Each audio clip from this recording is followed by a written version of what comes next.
Oh, man, what's going on, family? Welcome to another episode of the Tariq Elite Radio Show. My name is Mr. Tariq Nasheed, also known as Tariq Elite, also known as King Flex, ready to chop up some good game, family. Don't forget, family, today is the last day to get that Macish Package holiday deal.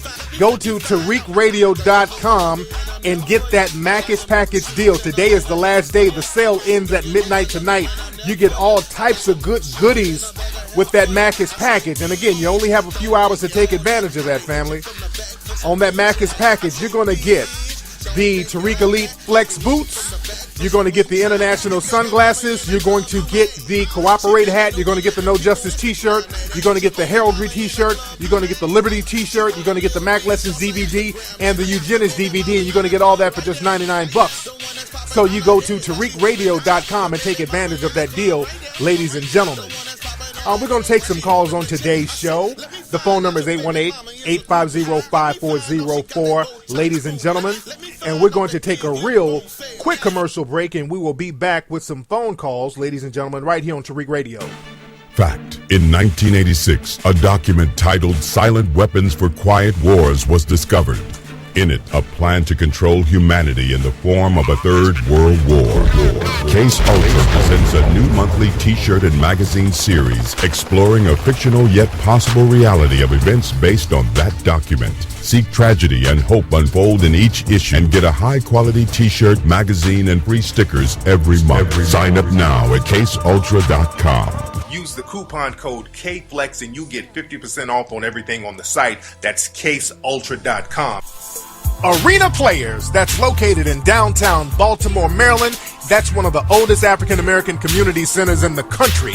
Arena Players, they're presenting a brand new play called Jitney by famous playwright August Wilson. Now, Jitney is a dramatic comedy set in the 1970s about black men struggling to make ends meet. The show runs from January 9th to January 25th, 2015. Tickets are $18, $12 for students and seniors. Tickets can be purchased at arenaplayersinc.com. That's arenaplayersinc.com. You're now tuning into the King of Game, Tariq Elite, on Tariq Elite Radio. What's going on, family? Welcome back to the Tariq Elite Radio Show. And I am your gracious host, Mr. Tariq Elite. Glad to have everybody tuning back in. Don't forget to get that Macish Package. Go to TariqRadio.com. You got 1 day left, well, a few hours left, to take advantage of that holiday Macish Package, ladies and gentlemen. Now, let's see who we got on the phone. A lot of phone calls are coming in. What's up? Who's calling? Yo, what up, Flex? It's Chris, man. What's good, bro? What's up, Chris? Where you calling from? From Orlando, Florida, man. There you go, man. How you doing down there in Orlando, bro? Just good, man. Checking you out, man. Checking you out. I had to call you. Just wanted to say, just like everyone else do, much respect. Love everything you do. And it's funny because with my wife and everything, she be like, you know, when brothers get older, how come you don't have no new friends? I'm like, man, you know, it's hard to meet brothers out here. So I listen to Flex, like-minded guys like myself, talk to my homeboy that's up the road once a week. But other than that, man, you know, it's like a brotherhood with you, man. And I just want to let you know that. Much respect, man. I feel you on that one, brother, man. Thank you for the call, bro. Yes, indeed. I feel that, brother. Let's get another call in. What's up? Who's calling? What's good? It's Count Anthony from Baltimore. Hey, man. How you doing out there in Baltimore? Man, nothing but Ratchet Central here. I have my son with me, so bear with me if he acts kind of ignorant for a minute. All right, you just give him a little Capri Sun, and he'll be all right. What's on your mind? Yeah, pretty much. All right, so I was going over a lot of individuals. They were talking about, you know, black empowerment, this, that, and the fourth. And I went to mention Dr. Claude Anderson as far as black people not owning their own distribution center. Yeah. My question is, how does one, as far as the black community, begin to create a distribution center when we good and well know Negroes ain't got no money? Well, the thing is, we do have money. We just spend it on other people. How do you think Koreans and other Asian groups get all the money they need to distribute certain things? Most of their money comes from us, man. That's what black folks keep overlooking. Their businesses are in these so-called black neighborhoods. So almost 100% of their income comes from black people, and they create distribution outlets. They create distribution centers and wholesaling centers based on the income they derive from us. So we have this whole thing that we're just too poor to do anything. We're not poor. We just make poor choices with our capital, our funds, our money. Dude, I just saw another story down in Houston, I think, again, which is a tradition. Negroes are lined up for damn Jordans. Every year after all that has happened, especially this year, black folks getting shot down in the streets, killed by cops. Our need of an economic base is more needed than ever. Black folks are still lining their asses up to get some damn Jordans. So that just shows the mentality that we have, man. We got to change our thinking, and enough of us have to change our thinking. You feel me? I understand. Which brings me to the last point. I'll let you go. I read real quick that as far as the Asians and the white community and the Jewish community, black people's community dollars moves around 6 hours before it goes out of the community. And I said, damn. I believe it. Black folks don't hold on to money in the black community for nothing. We hurry up to throw our money out to some other groups, man. And that's the problem. So that whole thing about us not having money, that ain't true. We just misdirect our money and our funds because we're scared to do business with each other. We got to get that little white supremacist out of our psyche. But thanks for the call, fam. I'll get some more calls in a minute. But that's been one of the greatest myths ever, that we just don't have money. Yes, there are a lot of black people in poverty. There's a lot of black people with limited income. But the thing is, with that limited income, you could still stack it. We spend trillions of dollars collectively as a group every year. But black people believe everything that the white supremacists tell us about ourselves. And this causes a self-hate mechanism, and you start to view yourself in the eyes of the dominant society, and that view is negative, and that makes you not want to deal with each other, and that's suicide for black folks. Black folks are literally committing financial suicide. And black people keep trying to come up with different ways and strategies to avoid having to build an economic base. And it's just not going to work like that. You know, there's a new show that a lot of people were complaining about. There's a show called Sorority Sisters that's on VH1. And black Twitter just kind of exploded. I don't take black Twitter too seriously, by the way, because basically there's a lot of whining trolls on there. But a lot of black people were upset with this whole Sorority Sisters show, because basically the show portrayed these black sorority females as ratchet and materialistic. They were walking around with their little purses and bags and their little red bottoms, shopping and buying stuff and bragging about their clothes and their purses and acting ratchet towards each other. And a lot of people within the black community were kind of upset with this portrayal, because the thing is, these sororities are held in high regards in the black community. These sororities and these fraternities, they almost hold these institutions more sacred than the black church. These sororities and these fraternities are held in high regards, and they are upset over the portrayal of black people, because the image of the sororities and the fraternities that they're supposed to be these upstanding black people. They're not like the other black people out there. They have a code of conduct. They have a code of standard. That's the narrative that they try to portray. And I'm not trying to negate that narrative. I'm not trying to negate that whatsoever. Because there are many black men and women in fraternities and sororities that are upscale and upstanding citizens. But the reality is, you do have some damn ratchets in many of these sororities. And that's a dirty little secret. And the people in the sororities, they know that. This has kind of been an open secret. We know that some of these sorority girls have been turned out while they were pledging. Some of these sorority girls that had trains ran all on them. They had to suck all types of dick. We know that. Not all of you, but we know what goes on. It's been an open secret for years. But they just don't want all that ratchetness put on Front Street. And that's where owning something comes in, because the thing is, you cannot sit up and depend on the dominant society and then whine when the dominant society portrays you negative. See, the dominant society don't care about that respectability cloak that many of these sororities and fraternities are projecting. They don't care about that whole unwritten rule of respectability that you're supposed to have. They don't give a shit. They look at you as any other black person. And many of these sororities and fraternities, they basically want to put up a good image of black folks in order to get jobs. Their whole thing is all about getting jobs for the most part. Not all, but a lot of them. Their whole thing is presenting yourself a certain way so you can get a good job, so these good white people will hire you. And those in the dominant society, the white supremacists who run things, they do look and see which fraternity and sorority you're in when they hire you. There's certain jobs that the white supremacists will allot to certain black people based on their fraternity, because they have a relationship with some of these black fraternities and they know the ins and outs of these fraternities, and they've had a history of dealing with some of them.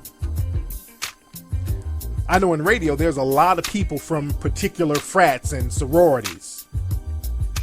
So the respectability politics are always in the front line with a lot of these sororities and fraternities.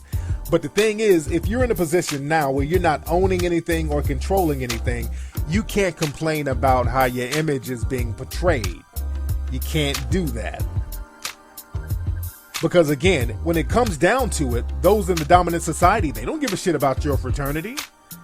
They don't give a shit. Even the Boule and all that stuff with Cosby and all these cats, ultimately, they don't give a shit about your organization. They'll flip on you at the drop of a hat and portray you just like every other Negro in their eyes. And I'm speaking through their eyes right now. So black folks got to get off this whole thing where we're not going to control anything. We're not going to own anything. Because not owning and not controlling things, it keeps coming back biting us in the ass. And we got to start doing business with each other.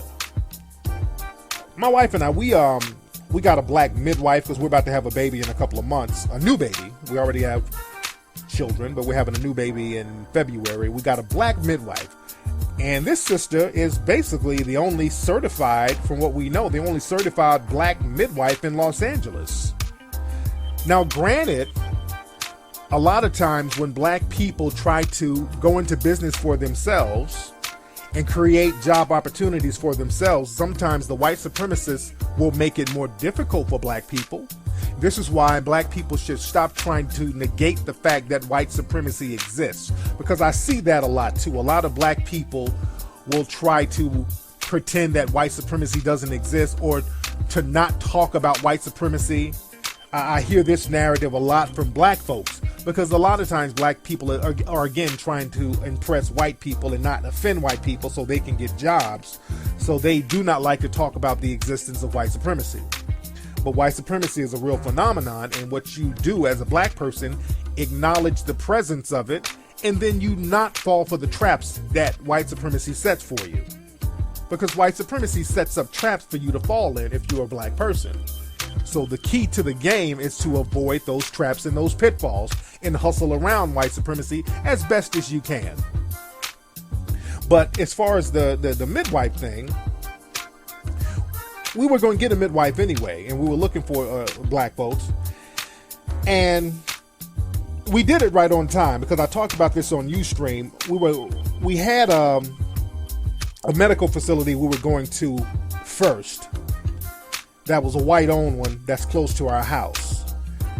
And a few weeks ago, when we were transferring all of the medical documents over to our new midwife, because my wife decided she wants to have the baby at home, and we were going to get a midwife, and we needed to get all the medical documents from all the medical checkups so we can give to the midwife to let her know what's going on. My wife noticed something that one of the white staff members at the hospital or the doctor's office, not a hospital, but the doctor's office, they wrote something down on the documents. For race, they listed my wife as Negro.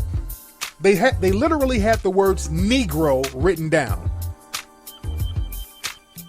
And I talked about this on Ustream, and I posted the actual document on my Twitter page, not my Twitter, but my Facebook page and my Instagram page.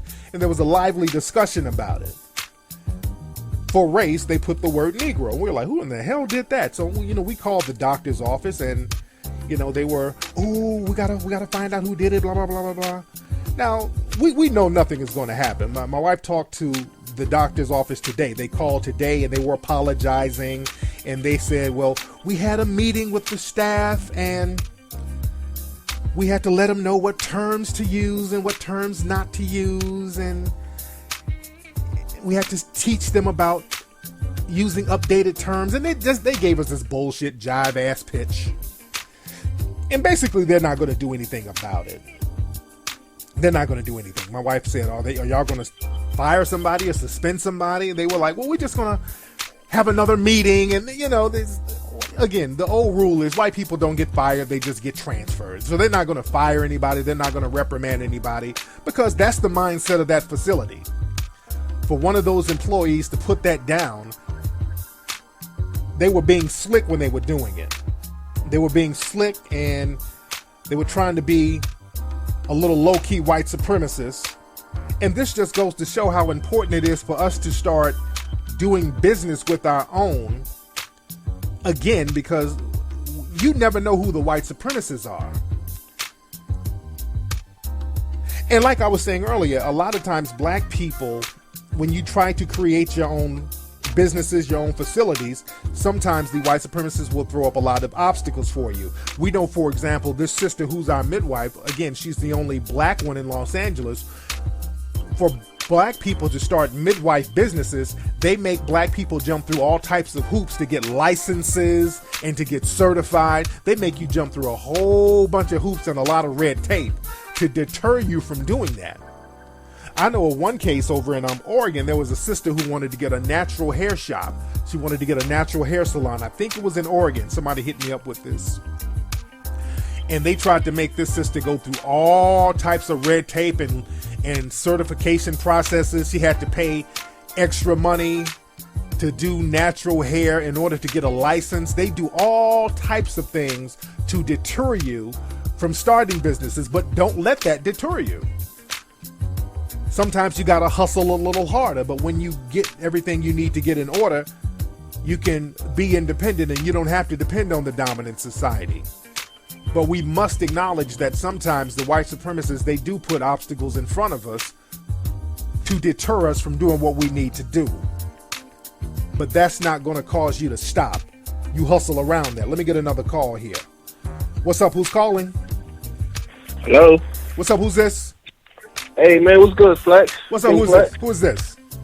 Nah, this Paul from D.C., man. How you doing, Paul from D.C.? I'm good, man. I'm about to start school, spring semester at Howard University, man. I'm actually surprised I got through. There you go. What's on your mind? Not much. Hey, I've been trying to ask you, how do you not let people's energy rub off on you? Because, like, a few years ago, I used to hang out with my players, my homeboys, and I used to be up on my game. But recently, I've been hanging out with some younger cats, and it's kind of make my game kind of delinquish a little bit. So now I'm just kind of talking to younger girls, and I'm not getting the type of vibe I used to get. So, like, how can I get back on my game, and do what I used to do back in the day, so to speak? Because I'm only 21. Oh, you're 21, so you're talking to younger girls. Now, if they're younger than 21, how old are you talking? Like 18. Basically, I vibe better with girls that are older than me.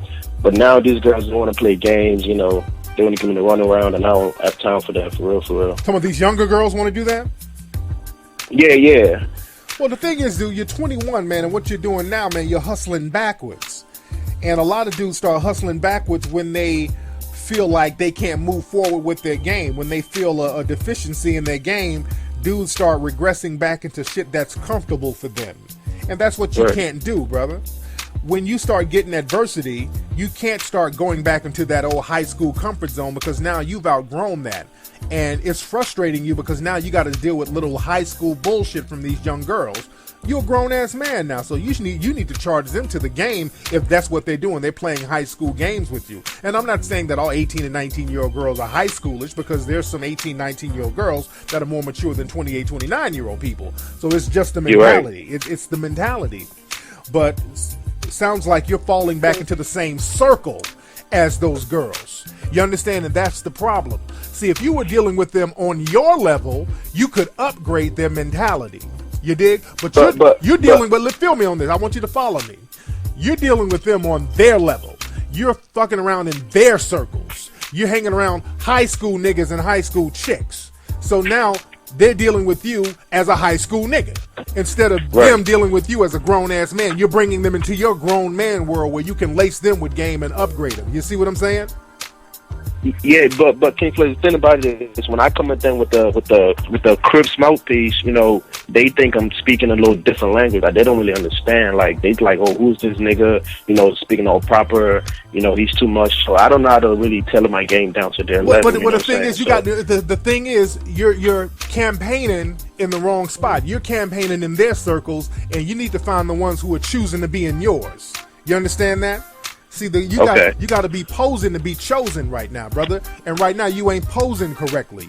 Your game ain't Chris. You ain't showing them nothing that makes them want to upgrade. You're downgrading yourself, hanging around childlike fucking circles, and they're looking at you as being the grown, the 13th grader. Exactly. You're being the 13th grader with these chicks, man, and they don't respect that because now you acting like one of them. So you got to stop hanging in those circles, number one. That's what you got to do, and you got to start getting on your grown man grind. When you get on your grown man grind and you start getting your shit together, quality women are going to automatically start choosing correctly. You feel me? Exactly. Man, thank you so much for that advice, man. Much respect, man. Thanks for the call, brother. It's all about stepping your game up and making yourself crisp, man. If you pose with the right clothes, you'll get chose with your mouth closed. That's all I got to say about that. Now, have y'all heard about Barack Obama? He's doing this thing with Cuba. I think he's trying to get diplomatic relations done better with Cuba. And a lot of people are very excited about this. They're trying to lift some of those restrictions that the U.S. has had with Cuba, because right now Russia is going through some things, and Russia is basically allied with Cuba, and Russia is going through some things, so Cuba might be wide open right now. So the president is trying to work to lift some of the bans and restrictions and trying to create some diplomatic relationships with Russia. I mean, with Cuba. Now, a lot of people are excited about this, and some people are concerned about people like Assata Shakur, people who have been political refugees down there in Cuba. A lot of people are concerned with her well-being.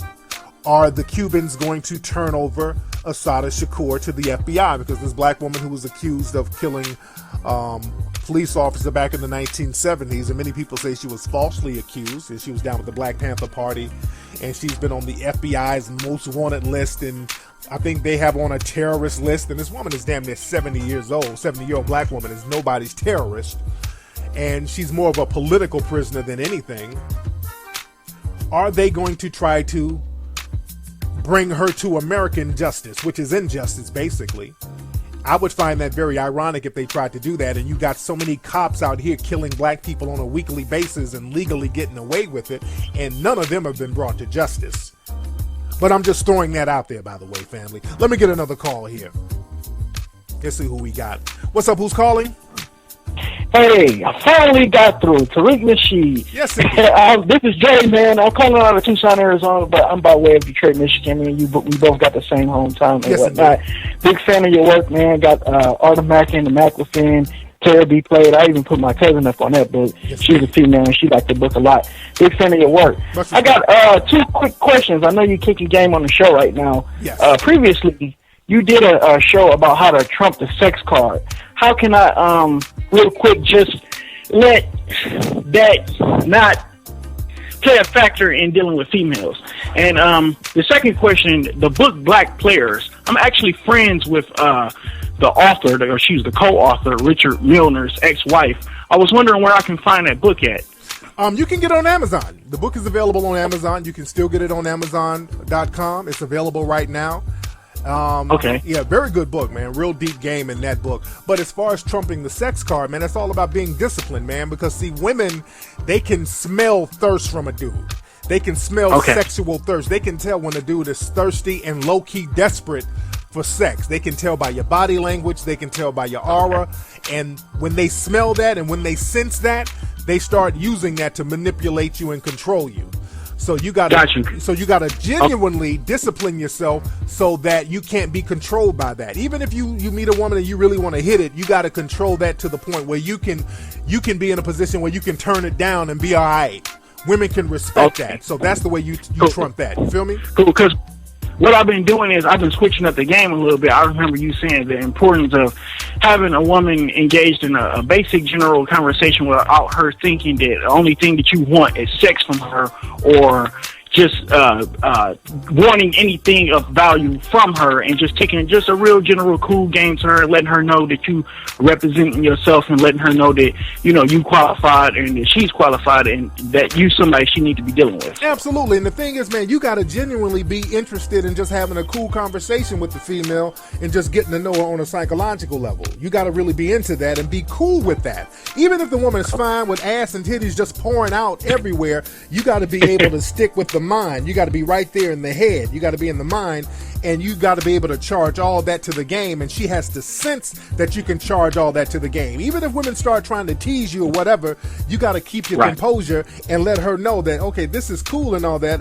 I'll hit it if I feel like it, but I can charge you to the game just so I can get to know who you are mentally. Women, they can respect that, man. If you can discipline yourself and do that, you'll be a boss player. Okay, one more quick question, because I know you gotta go. I'm going out to Cali. I got an uncle that lives up in Victorville, and I'm going out to Cali next week. What's some cool little spots to hit and, you know, chop it up with women and, you know, just socialize? A lot of spots in Hollywood. The best thing you need to do is go to all the Hollywood Boulevard spots, spots on Sunset. There's different websites that you can Google that'll let you know all the hot spots on in Hollywood on the weekends and everything. But you'll find something, man. Thanks for the call. Man, this nigga, I'm not a club promoter. You know, I rarely go out. I go out literally every blue moon. Last time I went out a few months ago. I had a goddamn ball too, and I hadn't been out in LA in years. So I don't go out like that like I used to. You know, I ain't out there campaigning like that. I'm at home with my wife and kids. You know, I get out there and get it in every blue moon. You dig? But you can Google that and find some cool spots to hit up. But let me build on what I was saying earlier about how black people kind of regress back into this whole passive stage when you don't progress. When you don't progress, you start to regress. And collectively, black people, we've regressed back into the slave mentality for the most part. And a lot of black people, when you start talking about empowerment, a lot of black people are more concerned with basically getting approval from the dominant society. A lot of black people are just more concerned with getting approval from the dominant society. They're not concerned with building no wealth. They're not concerned with building no economy. They're not concerned with empowering themselves economically. They give you every excuse in the book to get out of empowering themselves economically. And that's a problem. There's a story that I saw on Facebook, and we posted this on the Melanoid Nation website. This story is about the lady who the movie The Blind Side was made about.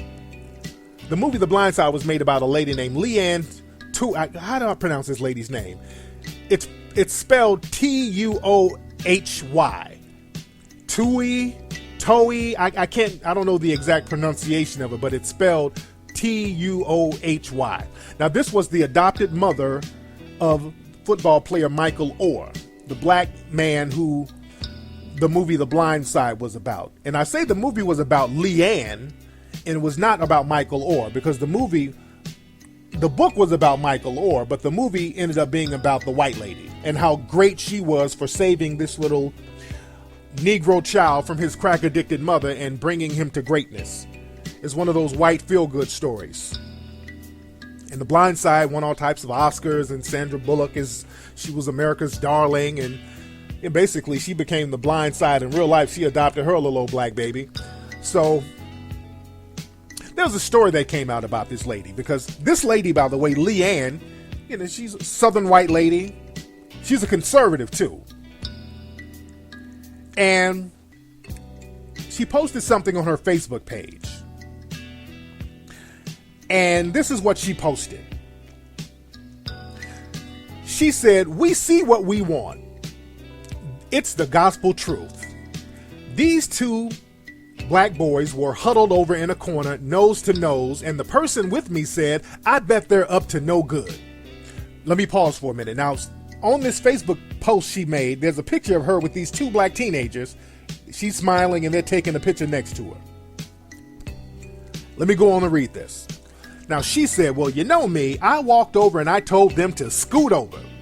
After 10 seconds of dead silence, I said, 'What's happening at this table?' I get nothing. Then I explained that it was my store and they should spill it. They showed me their phones where they were texting friends trying to scrape up $3 each for the high school basketball game.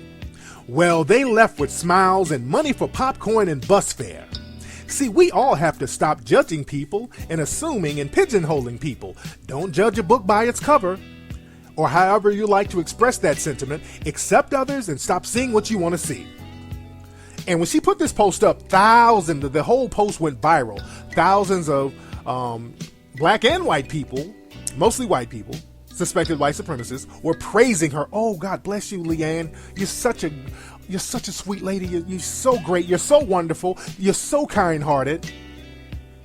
And the Sambo-ass black people co-signing this too. "Oh, God bless you, Miss Luann. Oh, God, we wish more people were like you, Miss Luann." Now, there were a lot of people who criticized this post, as they should have.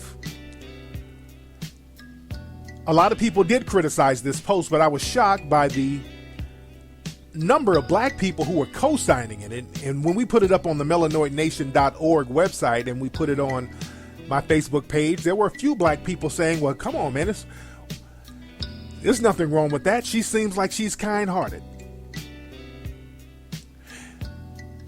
In situations like this form of white supremacy is very dangerous. It's dangerous because it manipulates black people. Black people don't understand this type of white supremacy.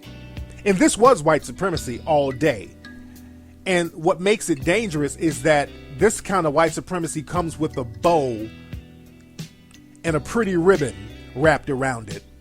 And that deceives a lot of black people. See, black people think that white supremacy is just white people or white supremacists shooting you, killing you, locking you up, cursing you out, calling you nigger, just dragging you in a very mean way all the time. And that's not how white supremacy works. That's one aspect of white supremacy, but sometimes white supremacy can come to you with a smile, because white supremacy is a system.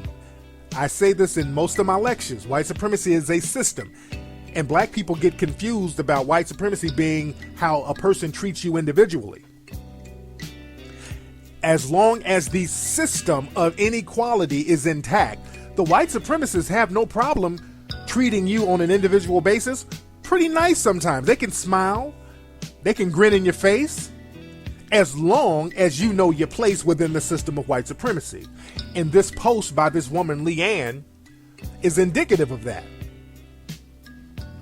Now, first of all, let's look at how this thing went down. She saw these two black teens. She's trying to school her friend about racism because now she's supposed to be an expert on the Negroes now that she adopted a pet nigger. And I did a show about pet niggers. Go back and listen to that on the Old Mac Lessons Radio website. Because just because somebody adopts a black person, you don't get to play that. Well, I'm not racist. I have a pet Negro that I've adopted. I'm not racist. I went to Ethiopia and I've adopted a black person. We've seen what happens to a lot of black kids who are adopted by these low-key undercover white supremacists. There's all types of shit that goes on. And we talked about that in the Hidden Colors movies. We talked about that in depth in the Hidden Colors movies. In Hidden Colors Part 3, as a matter of fact, we went real deep about that. I was just doing a radio interview for a station in Detroit earlier today talking about that. Organ harvesting and just all that stuff. Because see, black people get confused. You see a person in the dominant society adopting a black person and you're like, oh, that's just like different strokes. I would like to be adopted by a white person, because that's that plantation mentality. You want to be back somewhere where there's a white person taking care of you. That white mommy and daddy nonsense. But let's look at what this Miss Leanne lady said to these black teens. Now, first of all, these black teens were just sitting there minding their business. They weren't doing anything wrong. They just minding their business. But she walked over to them and told them to scoot over. So now you're invading their space. That goes back to that whole Jim Crow shit. That thing where the white supremacists had the right to impose on black people's personal space. Black people had to cross the street when a white person came by. Black folks had to get up out their seat and let a white person have it on a bus. That's that Jim Crow Rosa Parks shit. Yeah, I'm going there because that's exactly what it is. That's exactly what it is. In the 1940s, 50s, 60s, 20s, when the white supremacists stepped to black people like that, the white supremacists were backed up by laws that would enforce the black people to get up off the bus and get up out their seats and scoot over. They were enforced legally. And they are now. Same as now. Nothing has changed. When that white lady got to those young men and said, hey, scoot over, what could they have done? And this white lady is coming at them aggressively and accusatory. She has this accusatory vibe to these young men. And also, this is what she said. She said, she demanded, what's happening at this table? So these two young men are sitting here minding their own business, having a personal conversation with each other at this, I guess this is her restaurant. I don't know what it is. I don't know what kind of establishment it is. It looks like it's some kind of restaurant or something, or eating place.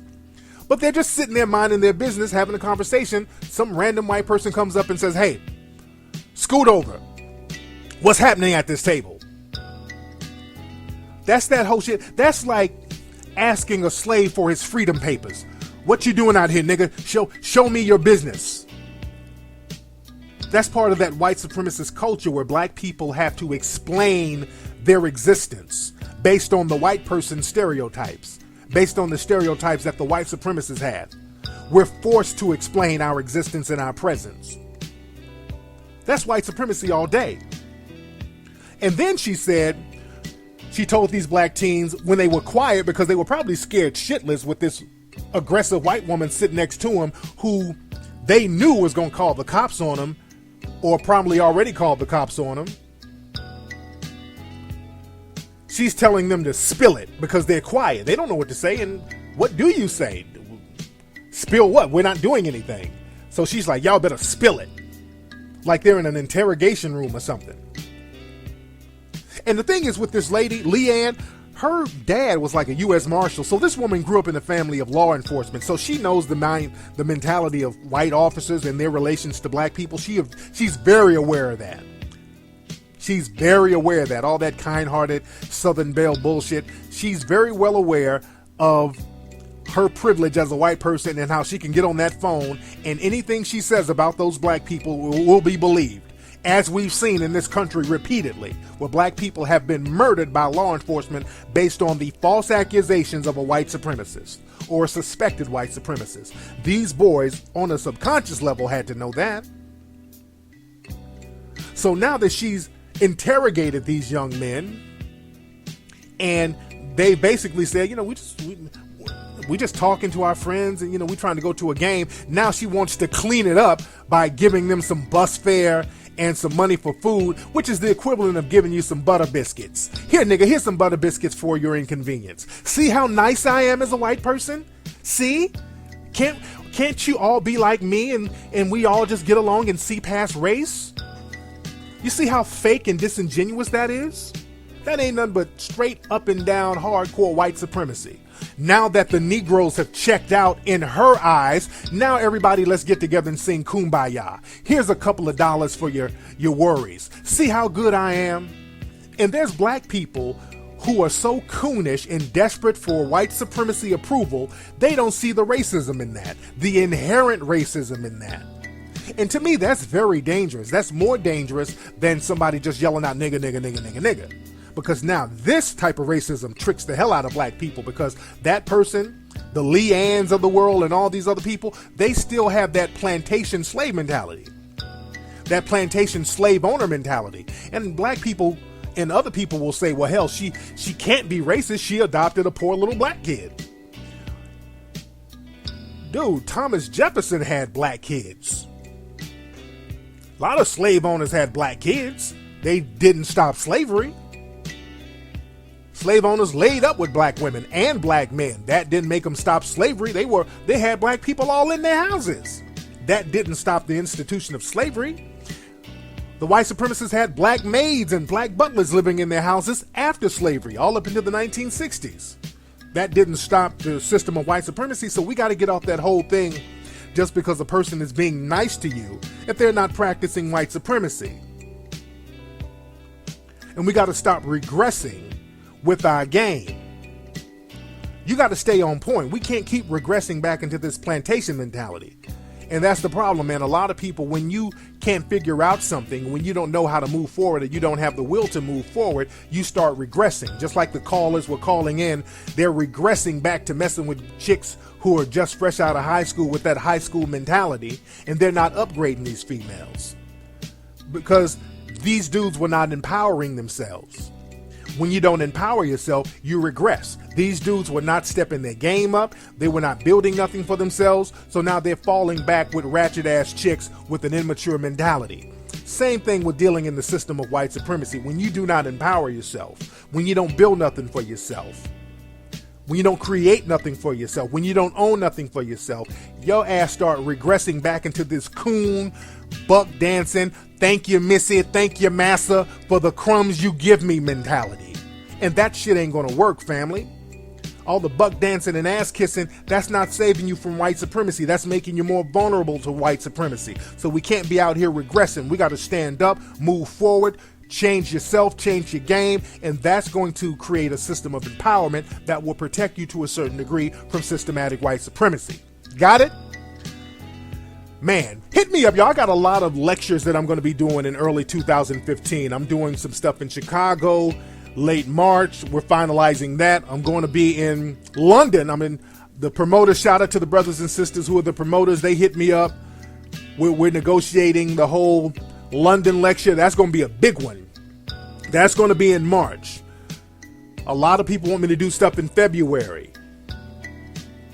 Now, y'all hit me up so we can schedule that, because, again, my new baby is due in February, the middle of February, so I want to do some stuff before and after that. So y'all need to hit me up at, my email is kflex, KFLEX, the number 4, life, LIFE, at yahoo.com. Let's chop up game. Get your money right. Don't hit me up when you're just planning stuff and you're talking about what you might want to do. Hit me up when you are ready to roll, family. I hate when people hit me up window shopping. You ain't got no paper. You just want to email me to chit chat and just kind of talk about what needs to be done to do the lecture. I don't want to sit up and plan with you. I'm busy. Hit me up when you got shit rolling and you're ready to go, and we can go ahead and do business. We got to start doing business with each other, not just talk about what you're going to do. That's bullshit. Let's do business and handle business and make things pop off. I'm out of here, y'all. I'm going to see you guys this Sunday on Ustream. Don't forget to get the Macus package right now at TariqRadio.com. Holla.